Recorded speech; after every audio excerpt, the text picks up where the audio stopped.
അമ്പത്തിനാല് സംഗീതാധ്യാപകർ, പ്രത്യേകിച്ച് ചെമ്പയുടെ നാട്ടിലുള്ള സംഗീതാധ്യാപകർ പാലക്കാട് മേള നടക്കുമ്പോൾ അതിഥികളെ സ്വീകരിക്കാൻ ഒരു സ്വാഗതഗാനം ഒരുക്കുക, അതിന് വരിയെഴുതാൻ ഒരു അധ്യാപകൻ കൂടിയായി എനിക്ക് ഭാഗ്യം ലഭിക്കുക എന്നത് ജീവിതത്തിലെ ഒരിക്കലും മറക്കാനാവാത്ത ഒരനുഭവമായിട്ടാണ് തോന്നിയിട്ടുള്ളത്.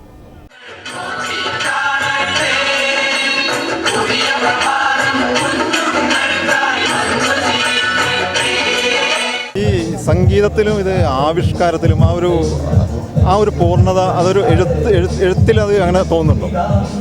അല്ല, പാലക്കാട് ഒരുപാട് പ്രത്യേകതകളുള്ള ഇടമായതുകൊണ്ട് തന്നെ നമുക്ക് ദൃശ്യഭാഷ ഒരുക്കാൻ ഒരു ബുദ്ധിമുട്ടുണ്ടാവില്ല. പാലക്കാട് അത്രയും സമ്പന്നമായ സവിശേഷതകളുള്ള ഒരു നാടാണ്.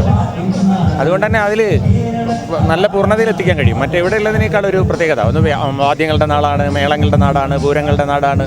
നിശബ്ദ താഴ്വരയും നെല്ലിയാമ്പതിയും അട്ടപ്പാടിയും അകിളിയും കരിമ്പനയും ഖസാക്കും കുഞ്ചൻ നമ്പ്യാരും എല്ലാ തരത്തിലും കലയോട് ഇത്രയധികം ചേർന്ന് നിൽക്കുന്ന ഒരു നാട് വേറെ ഉണ്ടോ എന്ന് നമുക്ക് ഇടയ്ക്ക് തോന്നിപ്പോകും.